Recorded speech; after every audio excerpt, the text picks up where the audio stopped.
Music and life to the full. xRhythms. So, football didn't come home, did it? No, unfortunately not. It's so good to see you guys again, and we thought we'd just take a few minutes to chat about the European Football Championships that finished last Sunday with England bowing out on penalties in the worst possible way after an epic battle between two teams that both really wanted to win. And it's a shame, isn't it, for England, because they looked like they could do it. Yeah, it is a real shame. We had all this momentum, we had all this hype and all of that sort of stuff, and then we went out in the only way we know how to go out of tournaments, really, and that's on penalties. But the journey that we went on till that point was pretty incredible. When Luke Shaw scored, I don't know what happened with you, but I was like all of a sudden feeling on top of the world. Of course, congratulations to Italy, but before we kind of get into the meat of what the tournament was about, I think we can't avoid what came afterwards. Yeah, it was pretty horrific to see it, wasn't it, really? All of the abuse and all of the racism that came after. The three players that missed the penalties for England were Marcus Rashford, Jadon Sancho and Bukayo Saka.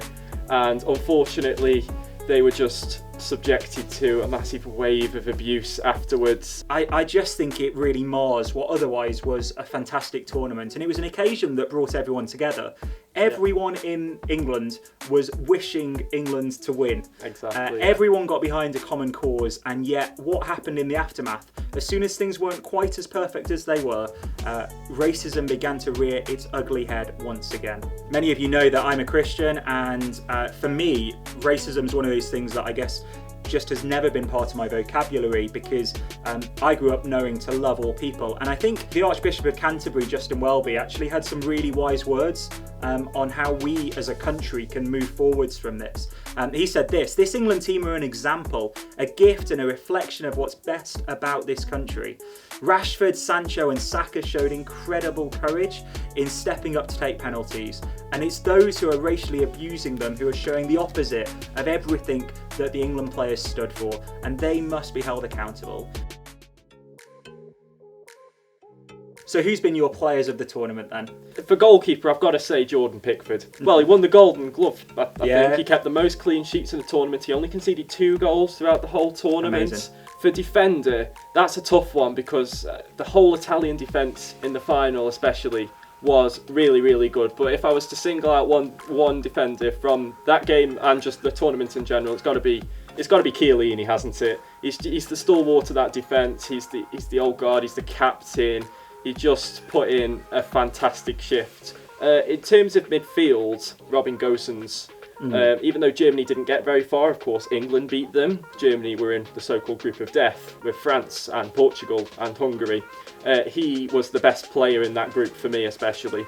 And finally, as striker, I can't look past Cristiano Ronaldo. He was the top scorer in the tournament. So what about you then? Who were your players of the tournament? Well, I've got 4 different players. Okay. I'm going to go with the Italian keeper Donnarumma. I think if I could have had him in the final, I'd have had him. I think he's a commanding presence. Even though Italy conceded more goals than England did, I just think he was a phenomenal goalie. I'm going to go with another Italian defender as well. I'm going to go with Bonucci. I thought the other half of the stalwart Italian defence, for someone of that age to still be at the very highest level, after all that he's faced with injuries in the run-up, he tore his ACL last year, and yet he's back winning the Euros this year. And a special shout out as well to the left back of Italy, Spinazzola, who was playing phenomenally but then got injured. In midfield, I'm going to go with a Danish player. I'm going to go with Emil Højbjerg. And we've managed to do a whole video without mentioning that he stepped into the boots of Christian Eriksen, who we're very pleased that he has been able to make a recovery after the horrific scenes we saw during one of their group stage games. But the way that Højbjerg stepped up and found his place playing a role that he's never played for Denmark before deserves to be mentioned. And then I'm going to go with an English lad as my striker. I'm going to go with Raheem Sterling. Okay. I think that what he provided England, especially in the group stage, was phenomenal.